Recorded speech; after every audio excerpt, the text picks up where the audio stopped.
It's November 28th, 2018, and another remarkable event is about to be uncovered by Ariel, Rebecca, and Ali, the Retrospectors.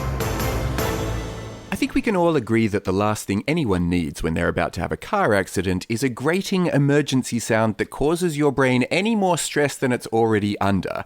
But is the best alternative soothing classical sounds played by a symphony orchestra? Well, that's what the people at the Lincoln Motor Company thought when they debuted a new luxurious warning system called the Lincoln Chimes today in history in 2018. Yeah, and the musicians who were playing were from the Detroit Symphony Orchestra, Detroit obviously being the home of Ford and Lincoln being the luxury division of Ford.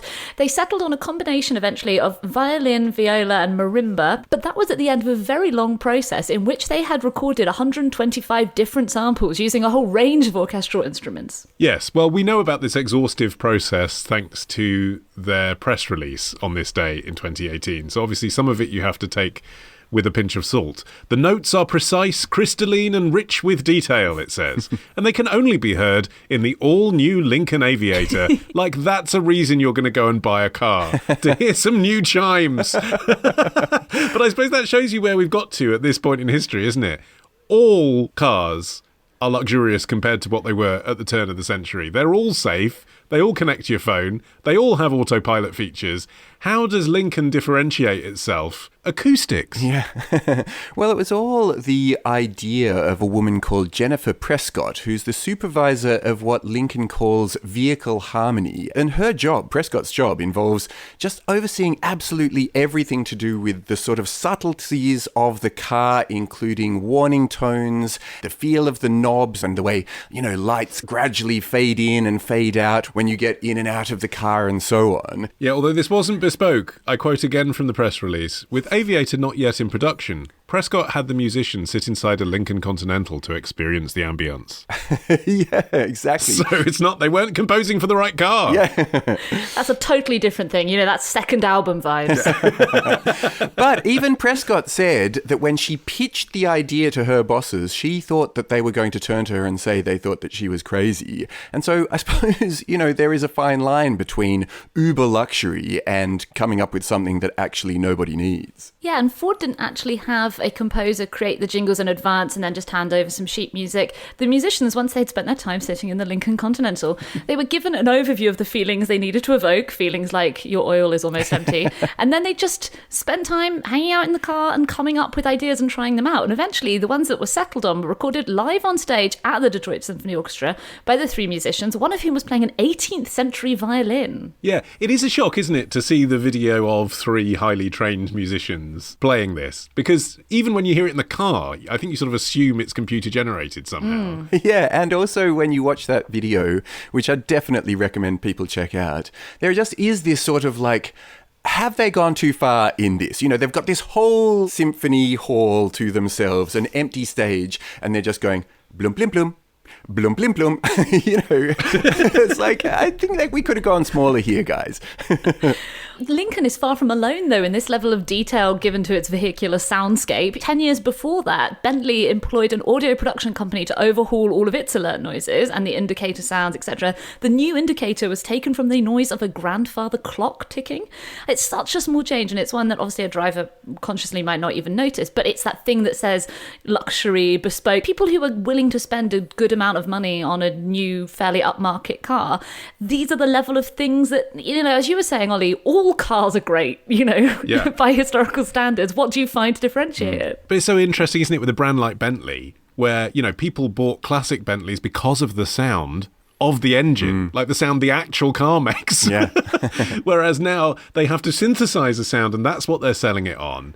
And there's a lot of this going on now, isn't there, with electric cars? They don't make any sound, so they have to invent the sound they're going to make. Yeah, that happens all the time now with the sound of doors closing, because modern engineering means that doors can close with a really light sound, but this is sometimes deliberately adjusted to create more of a funk quality because it makes the door feel stronger and better quality, even though it's completely unnecessary. And also also, you had for a long time, particularly luxury cars, engaging in this sort of insulation. They wanted the cabin to be as quiet as possible, passive insulation, actually putting foam bits around the car. But then also about a decade ago, car manufacturers started exploring active noise control, basically noise cancelling, the kind of noise cancelling you get in your headphones. And that would make the car really, really quiet from inside. But that, in turn, sort of ruined quite a lot of the experience of the fun engine noise, particularly on kind of high-performance vehicles.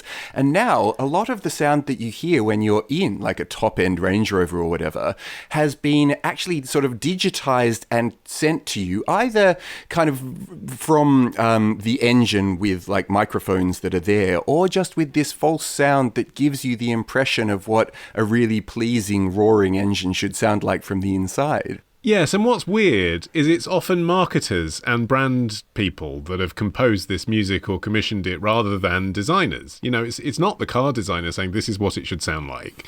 It's someone who's created your TV campaign saying, well, if we can trigger subliminally the emotions that people felt when they saw the Kia advert in the break for the X Factor, when they actually step inside the Kia and hear the same 4 notes when they start up the engine, it might mean one of their passengers is more likely to buy a Kia themselves. Yeah. That's really what's going on. Yeah, and it's kind of telling as well that Lincoln's plan was to launch the Lincoln Chimes in this particular car, but then unroll them across its entire range. And really, this is all part of a strategy that's known as sonic branding. And plenty of experts line up to tell you that having the right brand sounds is as important as having, a proper URL, a logo, a symbol, slogans, jingles, the rest of it. So it's crazy how, we are all kind of conditioned at this point that we instinctively understand, like the kind of the computer equivalent of vehicle chimes, I guess. That bong noise from a computer means you're trying to do something that you can't do. And we all know that. We don't need to be taught that because we have been trained to recognize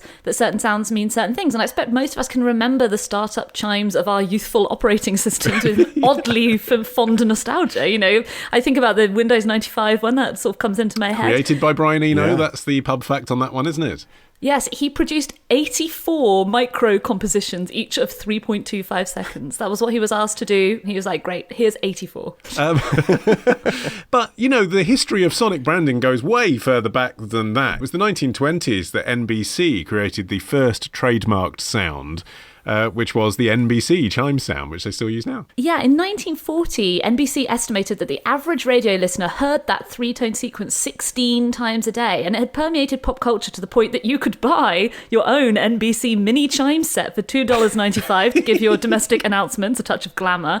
And actually, from the late 1930s up to the end of World War II, NBC would sometimes play a 4-tone version, which was a discreet signal to newsroom employees to rush to their desks for an impending big story. They used it on D-Day, for instance. Sometimes you can hit the spot in terms of making sure everyone knows what your brand is, but your brand then is seen as irritating because it's just too much. So, You've Got Mail, I think, is the classic example of that. That was a great way for AOL to brand themselves. You could literally hear their brand coming out of people's computers, which would be fine if it was like the postman coming once per day. Yeah. But obviously, sitting in an office with 20 computers going, you've got mail, you've got mail, you've got mail, was very tedious. But actually, the counterpoint is, I would say, the Lincoln Chimes, and they have a sort of a graded system that takes you from non-urgent, when it's encouraging you to put in your seatbelt, for example, to very urgent when you're about to crash into something.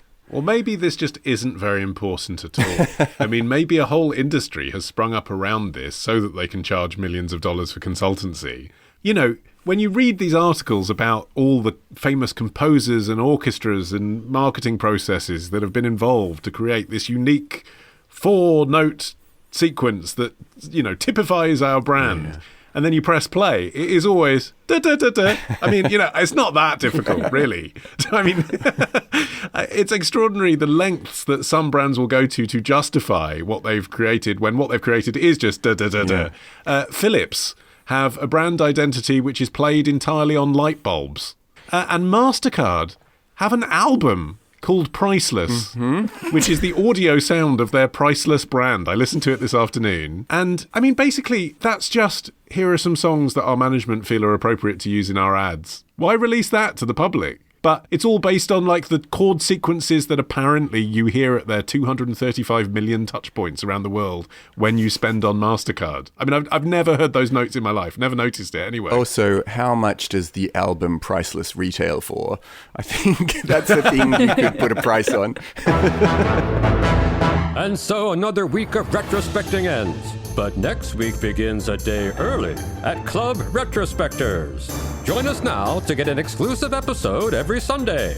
Patreon.com/retrospectors.